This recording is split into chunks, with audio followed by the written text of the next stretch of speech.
That would be a different Midsummer festival if they were... Way different. Instead of the horses, they're riding helicopters around. Well, and yeah, can you imagine doing this Midsummer episode in Australia? You go Midsummer, where everything's trying to kill you. Yes.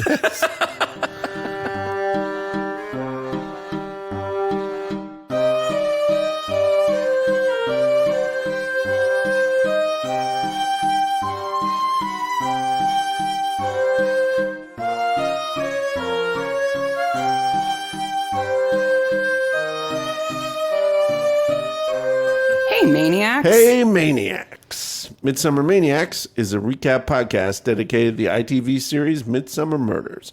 Each week, we dig into an episode of the show, including the murders, the mayhem, the loonies, and everything else we love. I'm Mark. I'm Sarah, and we are not alone. We are not alone. First of all, there's a warning. If you let your kids watch the show, it's okay for the podcast today, but... if they can handle Confederate flags and way too much gunplay, they can listen to this episode. Yes, and kissing, weird kissing. So send out the woman. But that's not the most important part. That giggle you just heard is Ben Sorensen. Ben Sorensen, quirky, eclectic, cross-media personality, voiceover guy, writer of columns, lover of music, presenter of stuff, and unable to leap tall buildings. From Melbourne, Australia, Ben Sorensen.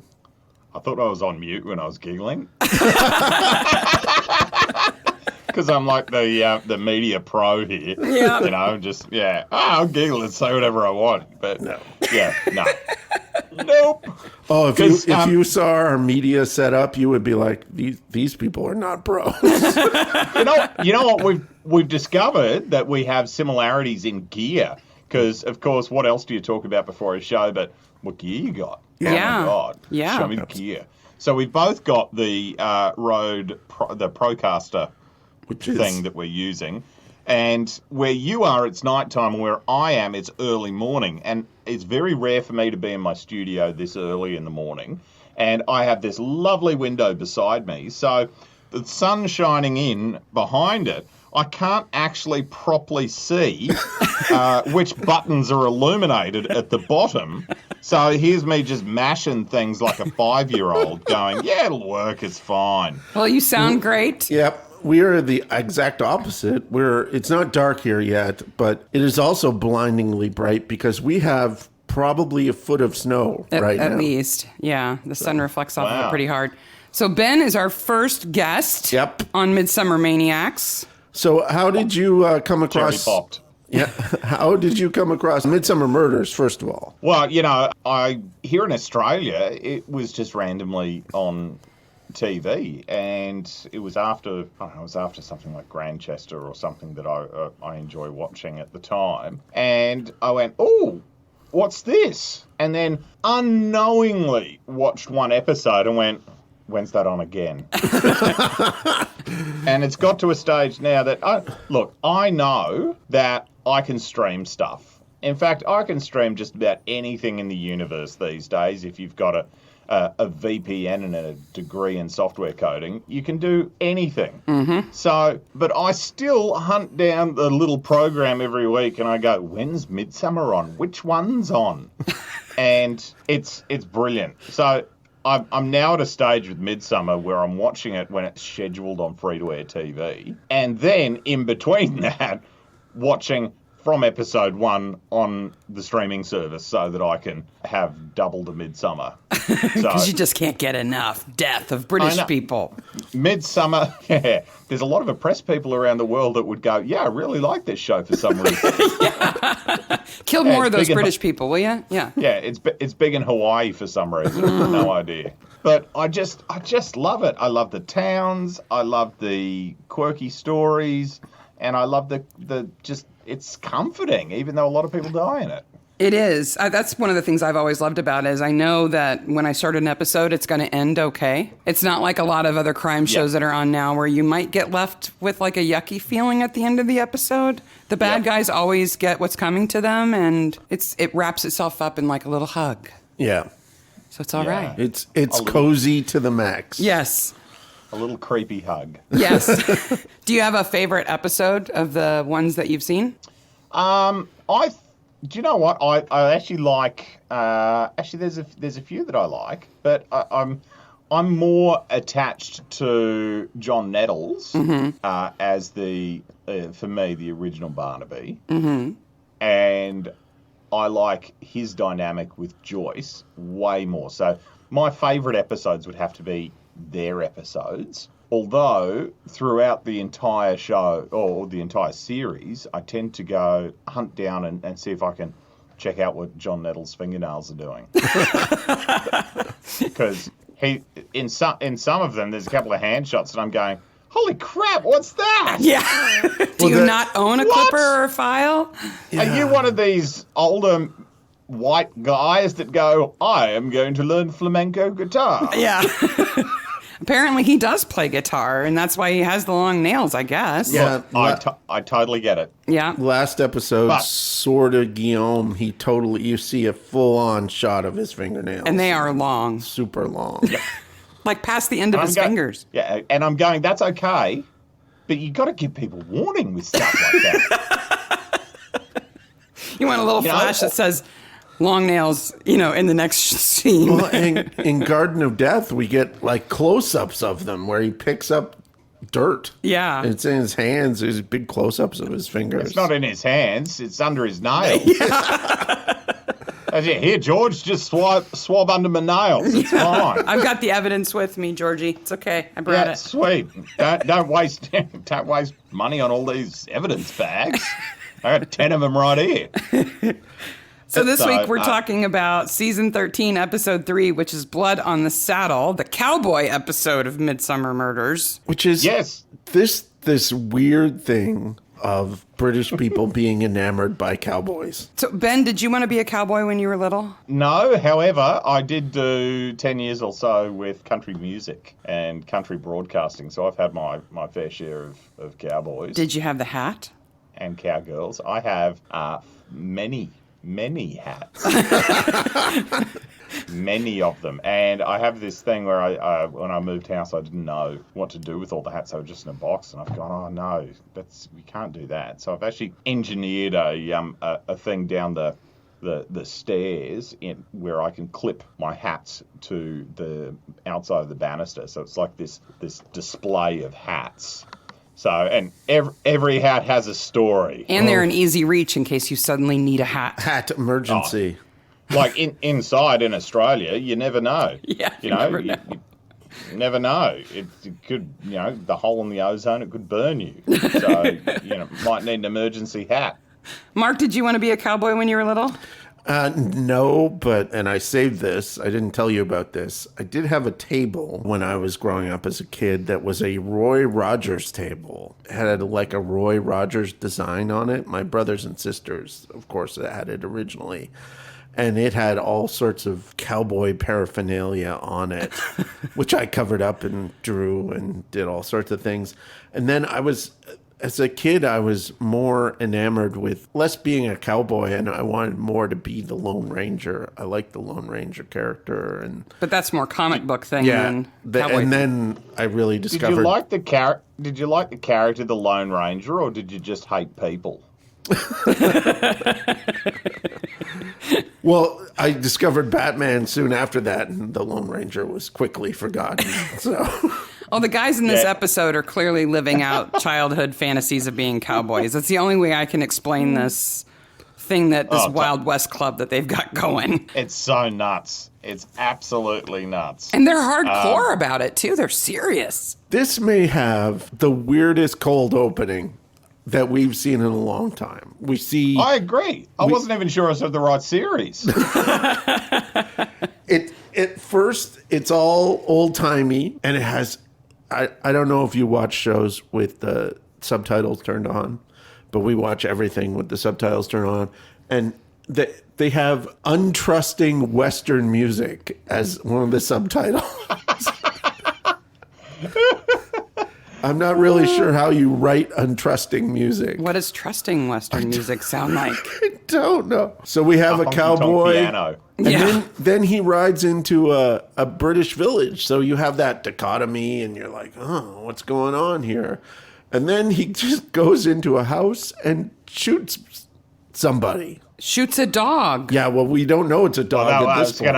I was gonna jump in there, and then you just did the spoiler. So, I can't believe he walks into somebody else's house and shoots their dog point blank with a shotgun. That is horrible. Yeah, I know. I would actually rather him shoot the owner than the dog. Yeah, I would be more okay with that. I can't wrap my brain around how he doesn't get arrested immediately for doing that. we have so many like mixed messages of whether to like these people or not in this episode. Very few likable people in this there's episode. very few likable people in the end. And then not only do they have this weird group here, but then they throw the whole band of travelers in there as well, and you go, oh, that's a whole nother level. Wait a minute, we've already had that episode, haven't we? Haven't we done the travel? No. Yeah, I know. These are very different travelers. Those travelers were like in the nice little caravans and, horse-drawn, and they made little dishes by the fireside. These guys are criminals. They're business, and they got Rottweilers and an accountant. Yeah, whoa, nothing says like a wild pack of travelers than an accountant. Yeah, exactly. Did you notice? So the first time we see Jack Fincher on his horse before he saunters into town, he lights a roll-up on his saddle with a match that he strikes on the saddle, right? Which doesn't work, having tried that many times. Well, it is cheap. It's cheaper just to get a pack of matches or a lighter. Yeah. The expensive way to light a match is to have a match and then buy $1,000 saddle. Yeah, and scratch it on it, right? Totally not good. So he's got to have, they're basically period matches. So they're strike anywhere matches. And this is before matches were made to react to the red phosphor sandpaper that's now on the box. Yeah. So back then they were made with white phosphorus, and just rubbing them would light them. They go off in your pants. Oh yeah, they'd light in your pocket. That's like something else. And how embarrassing as a cowboy to have your pants though. spontaneously catch fire. So I had a question. They go to the Ford Fleury Fair, which is just like, it's a fair. I love them. And then They do their fairs well. Yes. And then they have a Western side to it. But I wanted to know, and you've already really answered the question, if there are these individuals in Australia who also are into the Wild West hobbyists. We don't have... look, I'm sure there's some groups that are into that, as in specifically the American Wild West. Mm-hmm. Here we have jackaroos and gillaroos that actually do it for a living. Right. So well, you have Wild West.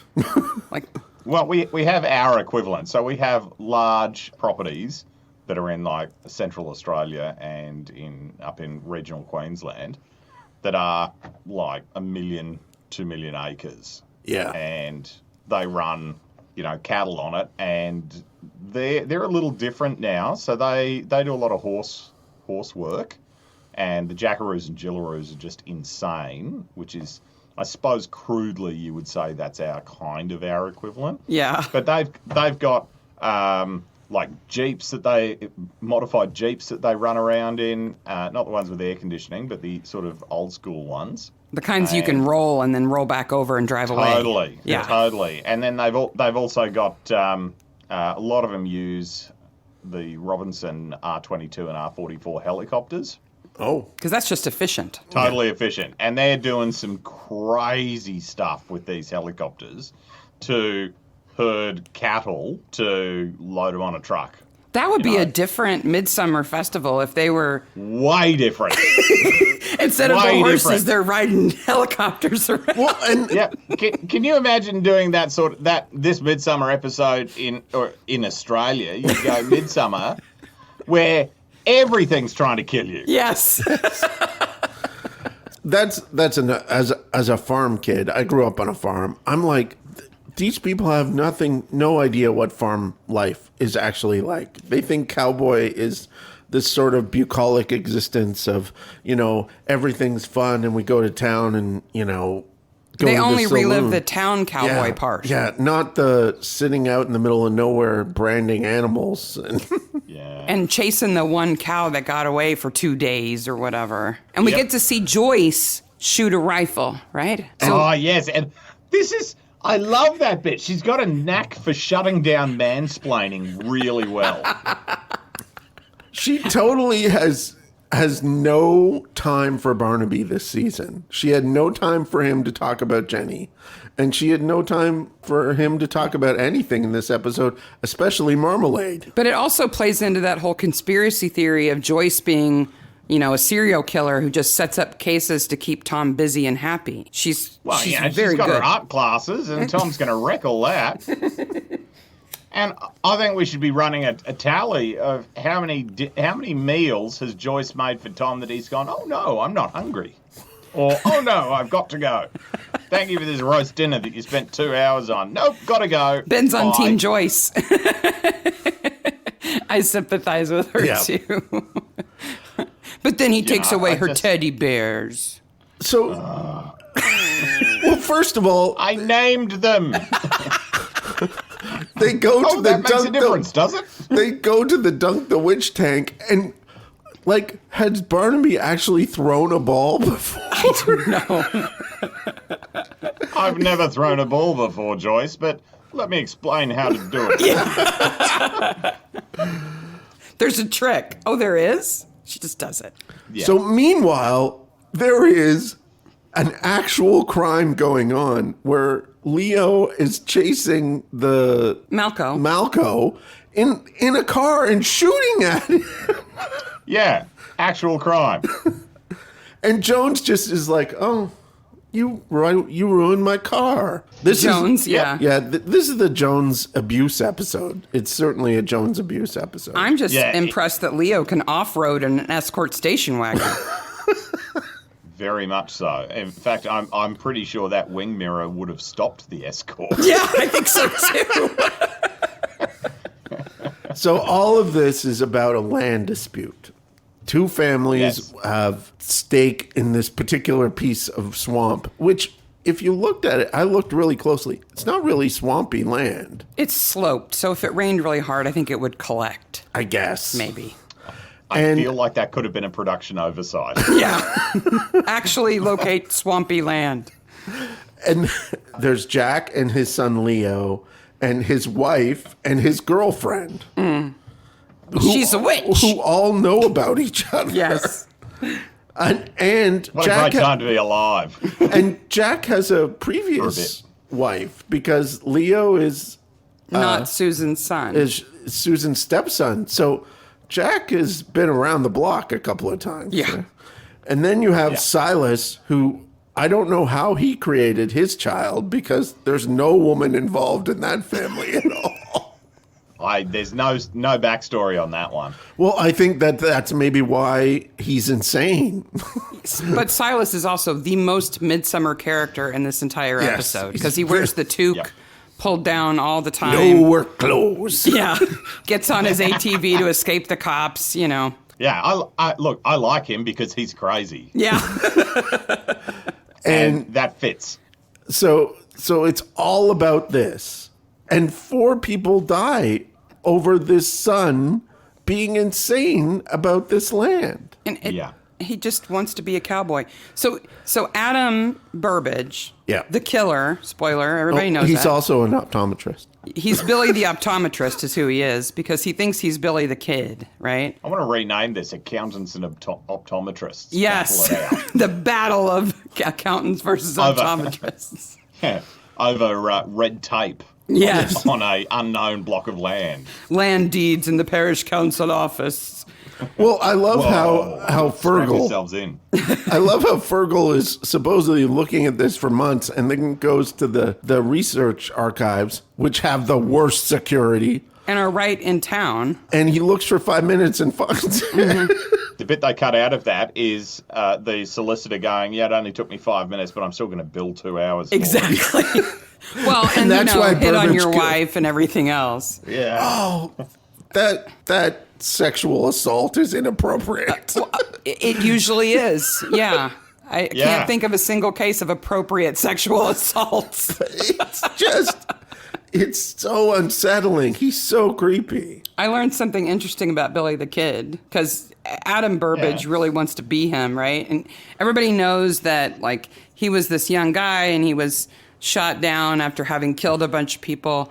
But there's a controversy about a photograph of him. So there's 2 photographs of him. The one that everybody has seen, where he's posing with his rifle. But there's another one of him playing croquet. What? Yes, like on the dust in the desert, in Albuquerque or someplace, playing croquet. And half of the historians say that's definitely him. And the other half say, I'm not so sure. But it was used in an ad for croquet equipment in like New Mexico. And Billy the Kid is in it. That's weird. Yes. I'm looking at the photo now. We will put the photo in the show notes. So what's your verdict? Do you think it's him? Look, I don't know if it's him or not, but I suddenly want to play croquet. Well, who doesn't? With a pea shooter on your hip at the same time. Yeah, totally. Somebody cheats. That's how you win. That's right. So the first to go down in this miasma of death is Faye, the girlfriend. Faye shows up for 5 minutes, is the bubbly girlfriend, and then gets killed for it, like immediately. Yeah. Into the, okay, so she's supposed to be the witch in the Dunk the Witch game. Because that's an Old West thing, right? So I'm going to interject here and just go a little bit back. Okay. So where we start the ploy, which is where Susan Fincher drops the penis-shaped ice cream. No, she does not drop it. She throws that ice cream at Joyce. That is the first sexual assault, is when you have a penis-shaped ice cream thrust at you in front of your husband. And you're right. It's like the top scoop is there just to fall on somebody. Totally. And I think the top scoop's a little too elongated. Yes. I had too much fun with that. It is not your typically shaped ice cream cone. And it is thrown at Joyce. Oops. Oops. Yeah. Oh, it's fine, love, it's fine. Anyway, alibi achieved. I just wanted to bring up the phallic symbols in there. So that's the first one. There's more. There's more. So then, supposedly, Burbage sneaks up the helter-skelter. Billy the optometrist. Billy the optometrist sneaks up the helter-skelter with the sign that looks like it's a pizza box. Mm-hmm. And goes up there and snaky that. Yes. And with a long gun. And shoots Faye on so the way we have them here in North America, as far as I know, those dunk tanks are not with little kiddie pools at the bottom. Have you ever done this where you were? Yeah. We've got a couple of guys that hire them out for fundraisers and stuff. So I used to teach at a school that had one of these fundraiser days. So of course it was fun to put the teacher in one of these things, right? And the kids would line up and throw. But first of all, that thing goes down, you're plunged into the water immediately. Yep. It is hard on you. But there was no kiddie pool involved. I don't know what that part of it is. It was just a square tank of water? Yeah, it's just a square. It's all meant to be all one unit, so they could drive it around. I think theirs is a bit improvised, because they had all the witch trials in England, so they probably still have the dunking stool hanging around. Yeah. If she dies, she's not a witch. That's right.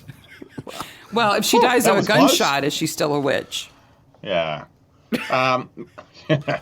I still think the other thing is, so she's in the dunking thing and she's shot and falls down. Now, given the gun that they're using over the distance and the caliber bullet that they have, I'm surprised that the aim is that good over that distance. Well, Billy the optometrist is clearly on the Olympic team for shooting. For England. It could shoot that far. A Winchester 73 can shoot 150 to 200 yards. So the distance isn't the issue, it's the accuracy. It's the accuracy over that distance, yeah. Yeah, and I doubt that he adjusted for wind. We didn't see him lick his finger and hold it up in the air or anything. But we can guarantee that he probably does have good eyesight. That's true. And he's got his coconut mat ready to slide back down again with the big gun. Yes, he just goes down on the coconut mat. So if you look at those coconut mats as well, so you've got There's a few of them there, but it swaps to a doormat. Yeah, that's what I thought too. And I've gone, is that a doormat? I want to see Fergal go down the slide in the doormat in his suit. All the way down. Yeah, and then standing up and going, welcome. Thank you. Little welcome mat. So that's our first death is Faye. Well, and then before that we have the pretend death where we think Jack's actually dead, but he's not. No, of course because the guy who's going to kill him later is going to kill him later, not then. Yeah. Maybe that's when he got the idea and he's gone, hang on, this is a pretty good idea. That was pretty easy. I kind of liked that. Meanwhile, Sarah and I are That still felt being good. triggered by all the Confederate flags. Bad. Let's celebrate the losing side. Yes. Yeah. And America is just a little bit sensitive about those. Just, a little bit. Never mind that they would have never flown in the West. I mean, the time frame is it's just different. Yeah. Don't start me on the Confederate flag. I mean, there's other symbols to tell that you've got a tiny penis, and I'm not sure that you need a flag to sort of put it out there. It's like you've been to Indiana, Ben. So then we're introduced to the traveler subplot here, where this is like Malco. I actually like him. He's a stand-up guy in his community. Mm-hmm. He went to school. He wants to improve the lives of the children in his community. He wants them to go to school. He's like, I just want to buy the land. Whoever owns it, I'm going to give you some money that I attained really legally. like him. Yeah, he's all right. And he's got a license for his gun. Yeah. Even though he keeps it next to him with a scope on it. He doesn't have a lot of fashion sense, but... does have a lot of jewelry. He does. He also has jewelry that is bullshit. Yeah. Yes. So there's a fight in the little saloon, the Last Chance Saloon. Do you know why it's called the Last Chance Saloon? Either of you? No. So there's a lot of saloons in the U.S. called the Last Chance Saloon. So if you are entering a county that is dry, meaning that alcohol is prohibited there, on the other side of the border, there will be a bar that's your last opportunity to get alcohol before you go into a dry county. And a lot of them are called the Last Chance Saloon. Now, I realize coming from Australia, Ben, No, we have dry communities here. Oh, you do? Yeah, absolutely. Like dry or actual dry community? No. Actually, dry. Well, and it makes sense that, you decrease the amount of alcohol, you reduce some of that violence that's related to it. So you can imagine that if Last Chance Saloons are the last opportunity to get alcohol before you go into a dry area, that they were not crime-free zones. No, I feel like it's the equivalent of I'm starting my diet on Monday. Yes, so I am just going to go to every buffet I can on the weekend. And so the whole fight starts over one guy calling another guy a toe rag. Oh, doesn't that get my blood boiling? Yeah, you just called me a dirty cloth that somebody wrapped around their foot if they couldn't afford socks. How dare you? Toe rag. Oh. So, Ben, what's the equivalent insult in Australia that you could say on Midsummer that would start a fight? Oh, you're gonna have to bleep that out. We use a lot of words that you Americans find very, very offensive. Yeah.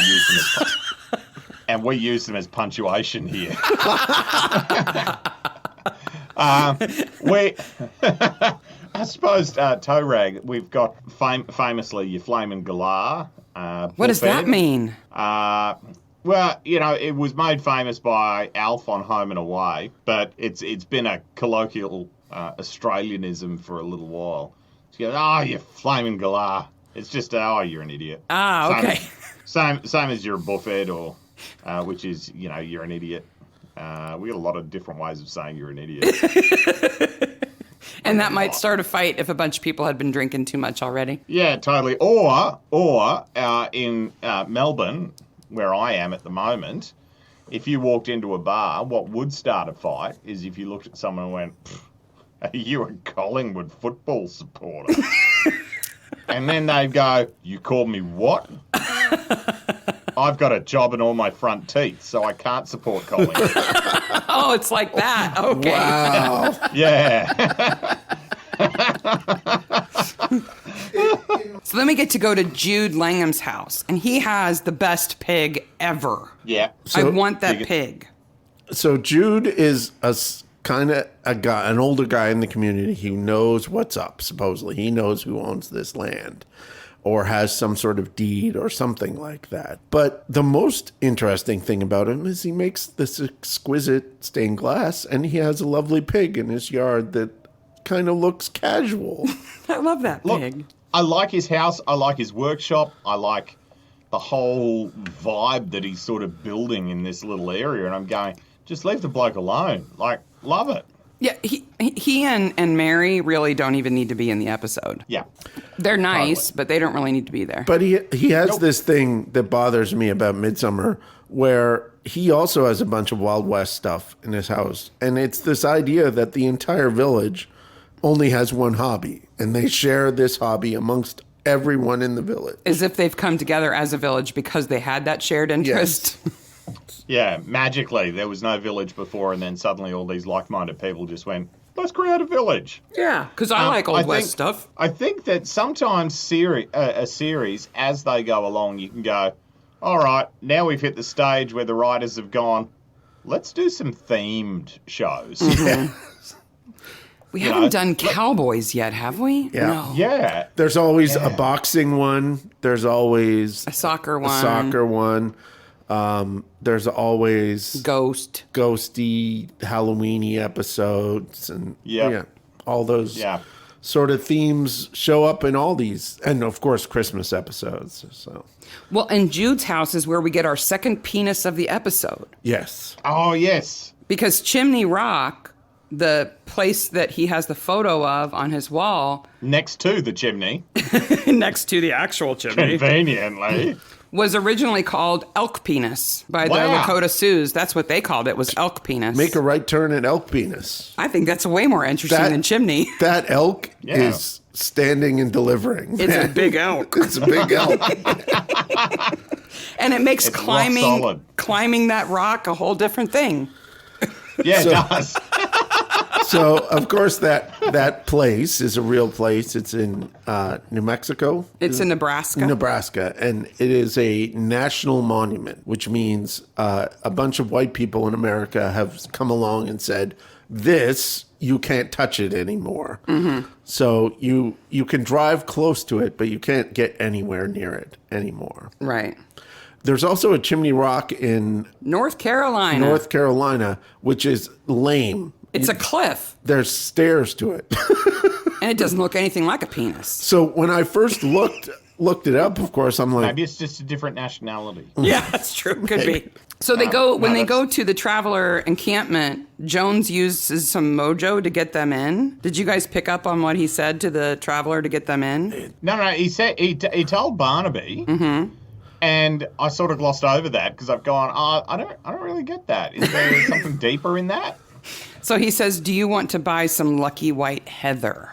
yes. Isn't heather purple? Yes. Okay. So the reason he said that is because there's a superstition in the UK that white heather is lucky, and Romany are known to sell it as a good luck charm, though there's a ton of suspicion that they actually just bleach regular heather and sell it. But it comes from this Scottish folklore about the prettiest lass in the land. Her name was Malvinia, which kind of makes her less pretty, but she was betrothed to the most amazing warrior named Oscar. But he goes away to war and he dies, and so his page brings her a piece of heather from the place where her betrothed died, and she cries and her tear turns it white. And since then, white heather has been good luck. Now, there is white heather, but it's like albino heather. It's rare, right? Yeah. So I think it's kind of a nudge to, we know you're probably doing illegal stuff. Don't make me look into it. Well, Jones, he comes from the wild streets of Coston, and... Yeah, he's got some street smarts there. He can shoot. Yes, he can. Yeah. Blanks. Yeah. Which is not a euphemism. Except that last one. Except the last one. Well, about always the one you least expect. Yes. So we'll get to that really quickly. Susan sends Barnaby a note with a bullet in it. Okay, if you're a policeman and you get a note with a bullet in it, do you put your fingers all over it? No. No. You look in the envelope and you go, oh, that's a bullet, so this is a threat to my life. Yeah. I'm going to take this to Georgie, and Georgie's going to pull some fingerprints off this. And we see in the retelling at the end of the episode that she puts it in the envelope with her bare hands. Like, her fingerprints would be all over that bullet. Yeah, I feel like being a super sleuth in Corsten's not as hard as it could be. If we got some of the CSI guys there... Oh, they would be beside themselves. You just touched that. Oh, my gosh. Look, I want to see a crossover with Barnaby and Horatio. Yeah. Well, and the necklace that they show Malvo is like, he almost takes it out and fingers. Mm-hmm. Licks it or something, you know. I don't know if this is mine. Let me taste it first. My gold tastes different to your gold. Yeah, this is bullshit gold. So in something sort of completely unrelated to the plot, Leo attacks Jude in a despicable way. He's super mean to him. Jude's an old man. Jude is an old man. He destroys this beautiful piece of stained glass for his dad's memorial. Screw you, Jude. Yeah. But then Leo ends up dead. And we have in this episode a great, like some episodes, not enough people die, and you have too many suspects. But this episode, you're running out of people who are the killer eventually because they keep dying. Yes. Yeah, there's just no cast left to narrow it down to. Well, and when Leo is killed. Maybe the writers had budget cuts and they went, no, we can't afford people for the whole episode. Yeah, they got places to be. Kill them off early. We'll save some bucks. Yeah. If we just kill them all in the first half, then we have much less people to pay in for the second half. Genius. Leo gets killed, he gets shot, and then Adam puts him over his horse, trusses his hands and feet, and shoves a hand of cards into his fist that magically stays there all night. It's so weird. And another fantastic, when he's coming into town, the music cue in the subtitles is uneasy, determined instrumental music. Doing voiceovers, I feel like I've had briefs like that where a client's gone, can you say it just sort of really fast because we've overwritten it, but I want it to be sort of somber and slow and emotional, but fast at the same time. But if you could just put a little more smile on your tears, that'd be great. And be sure to be uneasy while being determined. Yeah, if you could do it standing on one leg with your tongue to the left, yes. I think that'd be helpful. I'm sure it'll come through in the audio. So this is where we're maniacs, because Jude goes to the hospital and we find out that Mary, whatever her name is in love with Jude.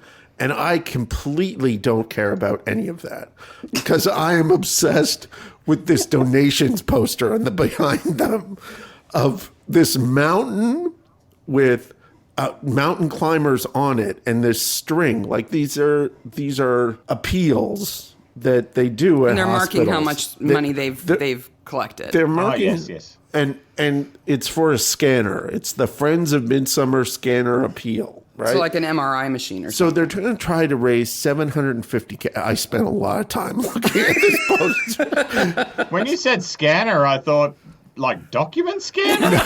That's a really expensive for a document scanner. No. So we're making ebooks on the black market. We need a lot of money. So the numbers on the side of the mountain go 10, 25, 50, 100.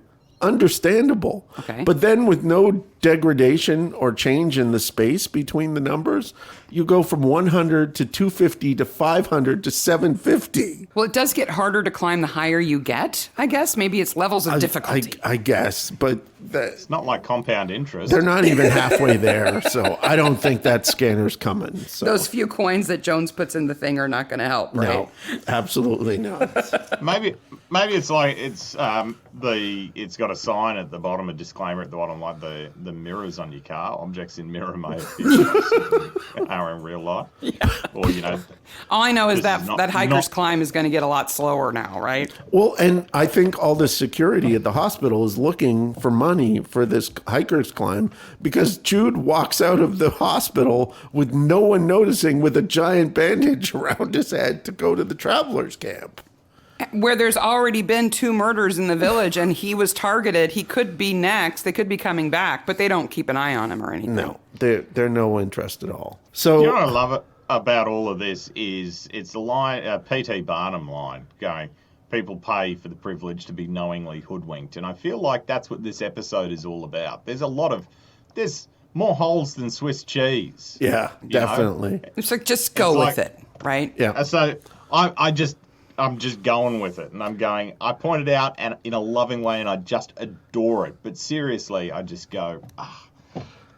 If they actually wrote it properly with no plot holes, it wouldn't be the same. Oh, it wouldn't be nearly as fun. No, what would we have to talk about? Oh gosh, we were the first couple of episodes of the podcast. I would make charts of the days. And then I was like, I have to stop this because the days don't make any sense at all. No.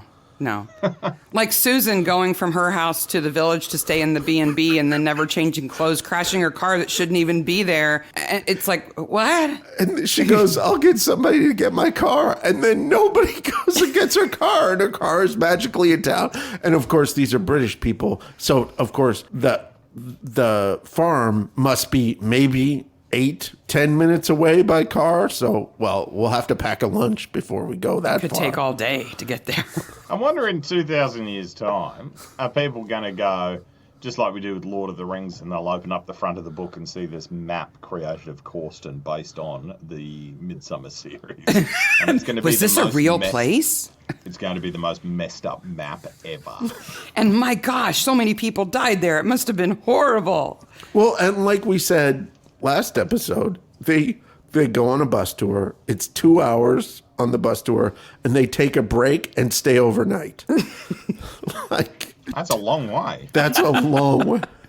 Now, I know you come from a country like my country, which is a country of empty space, where everybody lives in a very small area. That's just the politicians. Yeah. Everyone lives in a very small area, and they rarely go into the empty space. Absolutely. Occasionally, very centralized population. But mostly the empty space is for you to fly over to get to other nice places. Yeah. Yeah. Then Fergal dies, and nobody is sorry that he's dead. Oh, no one is sorry at all. And I think Billy, the optometrist, shows up with the Bowie knife, and the research people who run the research library are like, yeah, you can go kill him. It's okay. Yeah, he's been bugging us. He's been in there for hours. I don't know what he's doing. And he's got a stupid name. It should only take 5 minutes. And he's got a stupid name. Fergal. So you have a Bowie knife story. Oh my gosh. So the Bowie knife is named after Jim Bowie, which everybody knows, and they think, oh, he must have been some kind of hero. No way. I thought it was David. It would be a much cooler knife if it was named after David Bowie. Yeah, I know, because seriously, every time I saw him, he dressed sharp. Yeah. Oh. So Jim Bowie has this reputation. So he's in the early 1800s, right? He has this reputation of being this badass knife fighter because during one argument he had a big knife, and from then on he continued to carry a big knife, and then it was called the Bowie knife. But this fight where he gets this reputation is redonkulous. Okay. It's a feud between 2 families in Mississippi and Louisiana in the 1820s. They're going to have a duel, like an official, real, see you at dawn duel. Okay. And they're going to do it on this sandbar in the middle of the Mississippi River because it's neither in Louisiana or in Mississippi. Okay. So they think they can get away with it. Okay. Bowie isn't even one of the duelists. All right. So the 2 guys who are fighting, Wells and Maddox, they all have seconds, right? As you do in a duel, you've got your sidekick to keep everything honest. Then there were surgeons that showed up to make sure that if you got hurt, there was somebody there. And then there were supporters who were just there to egg them on, right? So there's a dozen men on this little sandbar, okay? Now, the 2 duelists, the guys who came there to fight, neither of them were injured. Okay. So effective, very effective. Right. The seconds, who are supposed to fight for the honor of the duelists, were only lightly injured. Lightly injured. Mm-hmm. Like Fergal. Yeah. Bowie and the guy that he was fighting, they were just there as supporters. They are both badly injured, and 4 other people were killed. Wow. That went pear-shaped quick. It turned into an outright brawl, and the guys who were actually there to duel just stepped aside and said, I got nothing to do with this. This is on you. And this is where he gets his Wow. reputation as like the most famous knife brawler ever. That's amazing. Wow, that is the origins of the And he brawling did knife. all those albums and sang all that stuff in the 70s, too. That's You know, I impressive. feel like, yeah, he made some bad decisions early on, but I reckon he came good at the It end. came around. I just love the idea of the two guys whose families have been feuding for generations. They're like, I'll see you at dawn on the sandbar. And then it just goes absolutely awry. And they're like, I got nothing to do with this. Do you want to swim to the other side? Let's go together. We'll just get out of here. I don't want anything to do with this. Let's hold hands. Yeah. So all of this culminates with Adam confronting them at the farm. Can we just all agree that he is nuts? He's doolally. He's out there. Does he even see the actual surroundings that he's in? Well, he sees an old West town. So he's delusional. so I did some research. Dissociative personality disorder. I think so too. So I did some research on this little town because I was like, where did they film this? Because it looks like an Old West set, kind of, right? Well, that's Historic village or That's exactly what it is. It's an Old West set. But then I read a couple of articles. It's a secret location. They don't let anybody know where this place is. So it's a high-value target, obviously. it's run by a bunch. Oh gosh, can you imagine being a teenager near this place? You would be up there all the time. Pew pew pew pew. It's run by this group of people who are like these Old West fanatic people who do reenactments. They do, and they hire it out. It's been in a bunch of British shows. But they want to keep the location safe, and I completely understand. They're running a business, you know. They're doing that. But of course, I got on Google immediately and tried to find it. Yeah, it's not that big a country. You No. can Google Earth, like, And found it, and it's like right in the middle of town. Like you could see it from the road, and I was like, wow. So it's like, an open secret where it is. yeah, like the people in that everything's town. always hidden in plain sight best. Yes. Along with this old town, we get Barnaby and Jones in the Old West get-ups, including the mustache. The mustache. Now, you and I both are bearded gentlemen and Yes. and enjoy a mustache, but that hair lip that they've stuck on Barnaby's face, it's just horrible.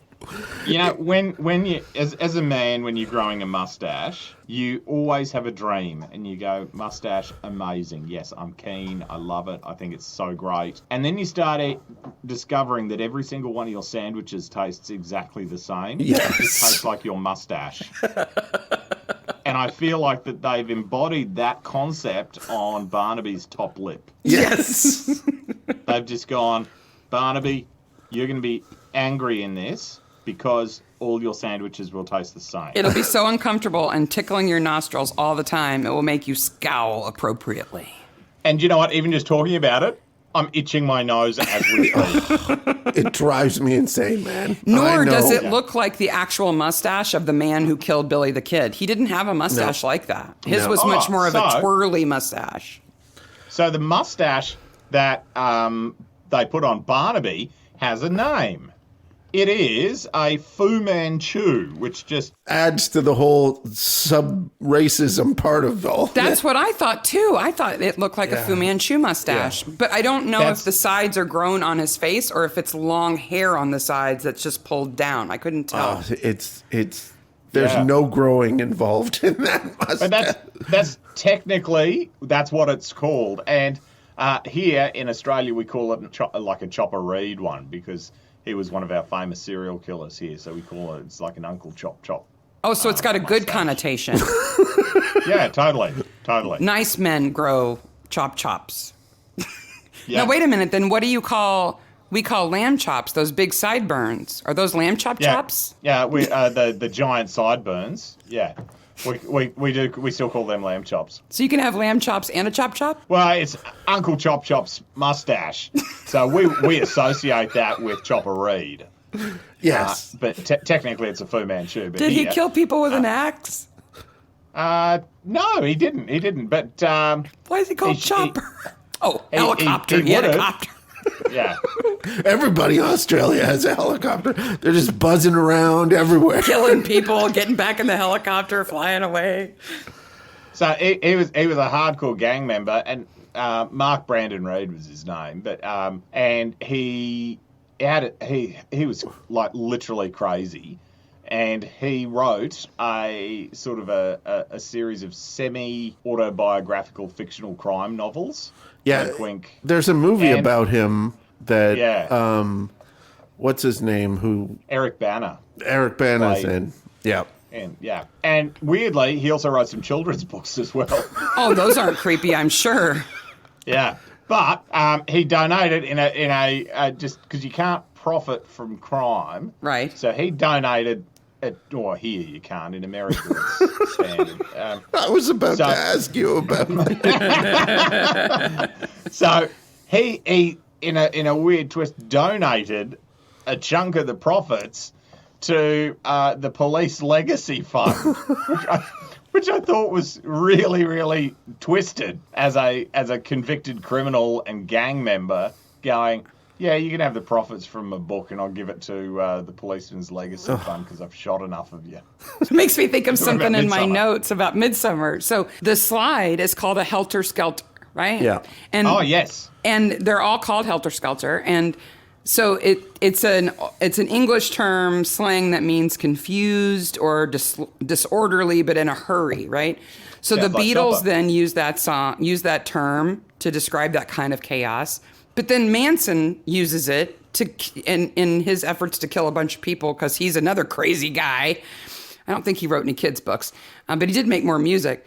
But then they didn't change the name of the rides. They left them called Helter Skelter, even while Manson was killing people and writing Helter Skelter on walls. We're way off, but this is great stuff because when I was a kid, I was really into the Beatles. They're a great band. I was so into them. And I knew about the Helter Skelter song, and I remember I picked up the Helter Skelter paperback. I was like, this must be about the Beatles. No! And I started reading it, and I was a different person after reading that book. Maybe that's what makes Adam crazy. He kills Faye, and he would have been done, but then he goes down the Helter Skelter and comes out like a Manson. Maybe. I don't know.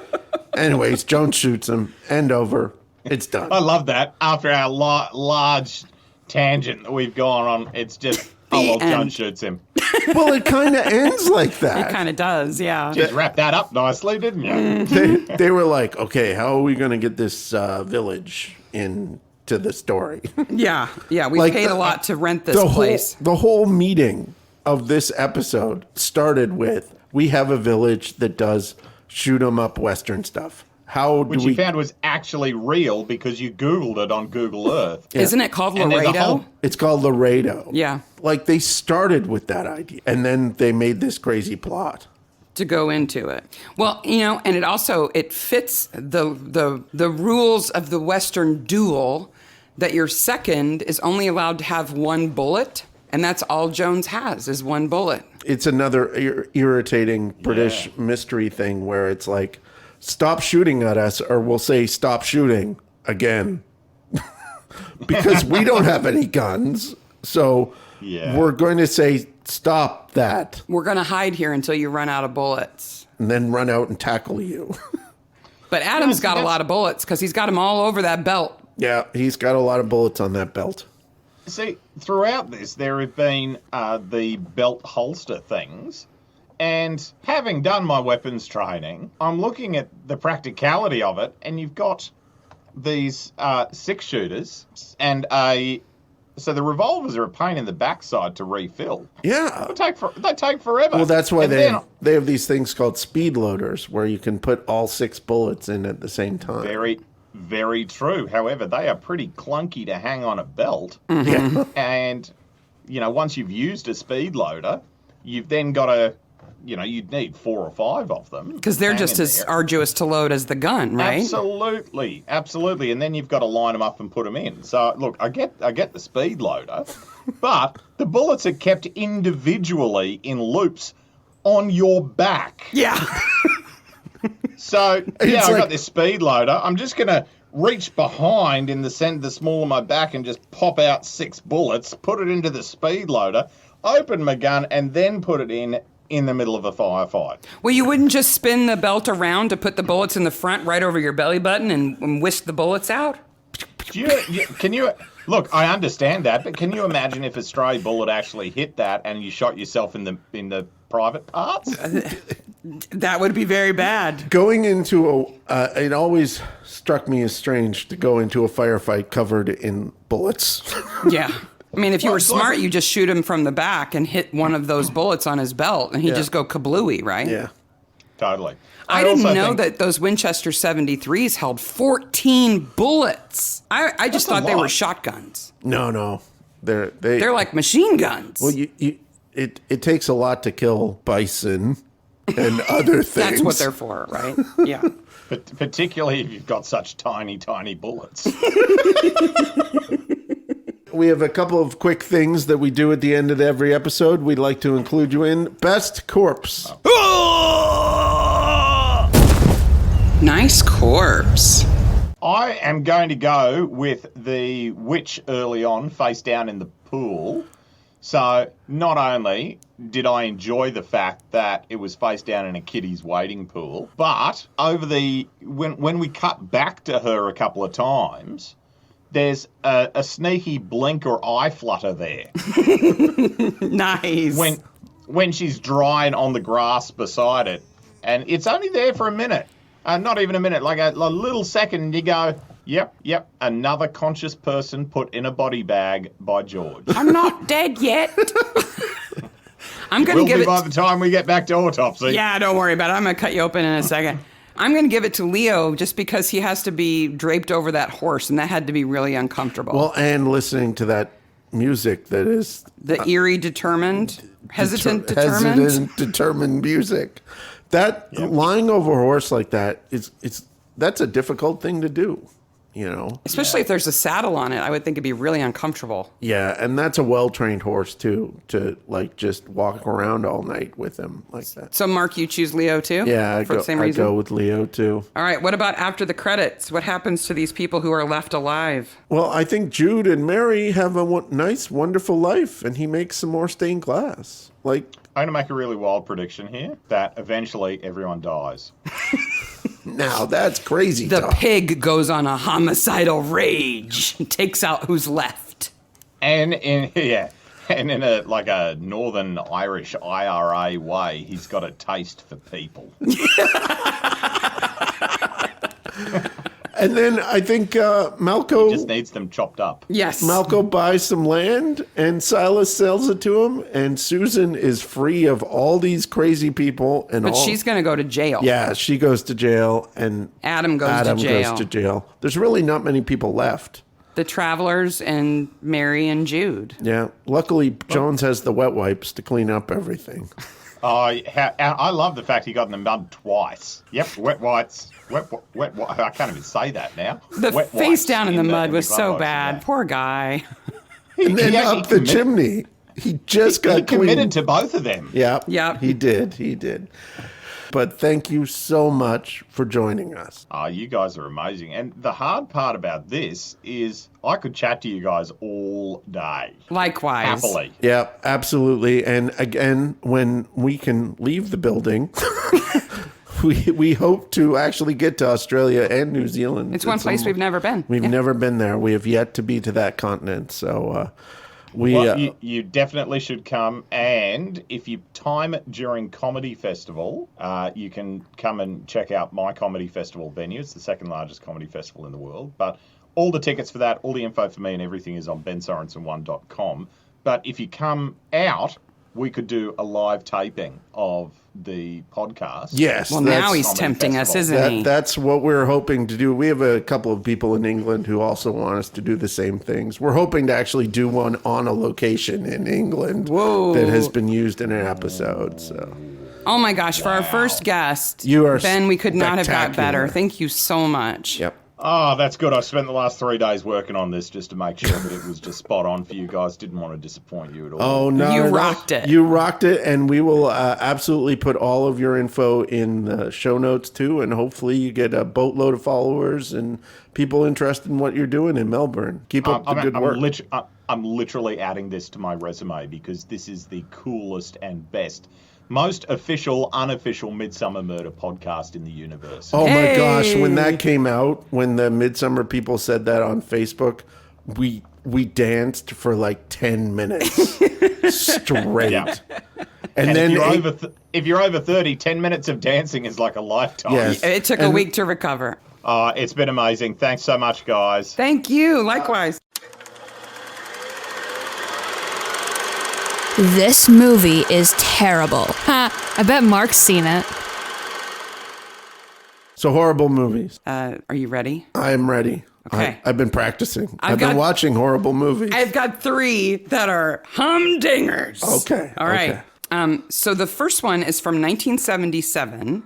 Okay. And Carolyn Langrish. She plays Susan Fincher in this episode. Okay. The nuclear age has arrived. The construction of nuclear power plants is commonplace, but one such plant should never have been built. Deep in the Sahara Desert, a monstrously large facility is under construction. Unexplained mishaps begin until it's clear that they are part of a prophecy about the end of the world. One man knows the truth. Will anyone listen? What the hell is this movie? The tagline is, he will destroy the world. No man can stop him. No man will even try. He is the chosen. The Chosen? That's the name. It's got Kirk Douglas is in it. Kirk Douglas is in this? Yes. Oh, Spartacus. He's like in charge of building this monstrous nuclear power plant and then realizes it's going to bring on the apocalypse. Like the Antichrist wants it built. It's not like there's going to be a nuclear explosion or something. Nuclear power is not that bad. Apparently, it is. Nuclear power does not raise Satan. That's one for me. Okay, I got another one. Now, this movie, I'm going to say it stars David Rintoul, who plays Jack Fincher in this episode. Okay. It's from 1975. He looked familiar, but not 1975 familiar. He's rather young, but he's in it, and he is a main character. Okay. The tagline is, before you can scream, you're already dead. Okay. A traveling circus adopts a real wolf boy who grows up and escapes. A wave of horrifying murders then terrorizes 19th century Paris. The victims are ripped apart. Bodies keep arriving at the morgue, and the city is in panic. Professor Catafalque and Inspector Gerard realize a myth has come true. Okay, so this is not Circus of Blood, which is a Hammer horror movie. No. And this is not American Werewolf in Paris, which is a horrible 2000s movie. Yes. It's a little bit before that in 1975. Like Night of the Werewolf, something like that. Night of the Hunter, something like that. I know I've seen it. Legend of the Werewolf. Legend of the Werewolf. Yes. Peter Cushing plays Peter Cushing Professor is in this. Catafalque. Yes. I'll give it to you. You were very close. Definitely know I saw that movie. Though I think the Wolf Boy kind of gave it away as a werewolf movie. Yes. Maybe. Yes. All right. Last but not least, this is a movie that has Richard Harrington in it. He plays Leo Fincher. Okay. It's from 1997. Okay. The best review I could find says, more cheese than a Swiss deli. Ooh. Okay. Oh, boy. It's an invasion of the most personal and terrifying kind. When a meteorite crash lands onto a Boston college campus and an alien beast is released, only one man understands its mission to mate. From the depths of an all-girls college, the grotesque monster stalks his prey in a cat-and-mouse chase until the final conflict where only one species can survive. Its Rotten Tomatoes rating is less than 25. Wow. Have you seen it? No, I've not seen this I think movie. you may be glad that you haven't seen it. It's called Deadly Instincts. Deadly Instincts. It was shot on the Isle of Man with an all-UK cast who pretend they're in Boston. Oh my gosh, this must be fantastic. The fake Boston accents are Why? Bad. Isle of Man is creepy, and they must have schools on the Isle of Man. Why not put it on the Isle Why of not set it there? Yeah. No, it's in Boston. Like, I got my car keys in my cocky pocket, and I'm going to go kill an alien. Like, that's how they talk. Right after the Bruins game. It's so horrible. Wow. More cheese than a Swiss deli. That is Deadly Instincts, 1997. Wow. Now, one of Richard Harrington's first roles. Wow. I'm glad he's improved. He's in Hinterland. Yeah. Right? Yeah, he does a good job. He stars in Hinterland. Though Hinterland is, wow, we're in Wales and we're really depressed. We're so grumpy. It's so bad. We're so grumpy and we're so poor and we're all farmers. Other important appearances by some of the actors in this episode that we didn't mention is that, yes, Richard Harrington does play DCI Matthias on Hinterland, but you might recognize Caroline LaGriche, who plays Susan Fincher, as Charlotte Cavendish from Lovejoy. She's Seasons of Lovejoy. She's in Lovejoy. And David Rintoul, who plays Jack Fincher, in addition to being a werewolf in a movie, also played Aerys Targaryen in Game of Thrones, who is the Mad King, who was killed before the beginning of the story. But Jaime kills. He's Daenerys' dad. Yeah, Daenerys' dad. The Mad King. So lots of fun roles that some of these people have had prior to this Midsummer. Well, we have a number of episodes to go before the end of this season, but we are putting a call out. Mm-hmm. We're putting a call out for the best Barnaby bits. That's what we want. We want to do a special episode featuring best Barnaby bits, and we want your version or your picks for what those best Barnaby bits are. So this is Tom Barnaby. Mm-hmm. And what we're going to do is we're going to finish off this season with the very sad episode at the end that we're not going to talk about any much right now. Okay. And then we're going to do a best Barnaby bits episode. Yes. Talk about our favorite Barnaby moments. What we love about Tom. What we learned about Barnaby and how we grew up with Barnaby and all that good stuff. We'll have to get Ben to record one for us. Yeah. We'll definitely do that. And then we'll take a week off and we'll come back a week or two off and a cleansed palate to begin with John. And start season 14 with John. Yes, but this is weeks away, so you have time to think about what your favorite best Barnaby bits are. Yes. Send us an email or a voicemail message or draw a picture and send us a photo of it. We don't want you to take a picture or draw a picture of Barnaby's bits. No, you could, I guess. Well, don't send it to us. Unless it's really good. I'm not going to say no. I don't want to know about Barnaby bits. But your best moments, the Barnaby moments, and that will be in the show notes. You can also, of course, find us on Midsomer Maniacs on Twitter, Instagram, and email. We're also on the Facebook groups for Midsomer and Acorn and the subreddit, which has heated up as of late. Lots of fun things there. Yep. Remember to like and subscribe if you're listening to us on YouTube and hit that bell. Ding, ding. We have over 300 subscribers now, which is fantastic. Just on YouTube. Just on YouTube alone. That's awesome. Which is fantastic. And our next episode 77, is a problematic one for me. Season 13, episode 4. It's called The Silent Land. Yes. I like it. It's got ghosties in it. Now, it does have one of our favorite guys in it, playing the ghost tour operator. Yeah. But there's problems I have with how Joyce is in this episode. Well, we'll have to discuss that, won't we? So thanks again, Ben. You were fantastic. And make sure you go check out Ben's stuff. He is a funny guy, and he is a fun guy to have on a podcast. And does a lot of great things for a lot of great causes. Yes, so. he is absolutely one of the most hardworking people I know about. Absolutely. So. All right, until next time. Bye, Maniacs. Bye, Maniacs.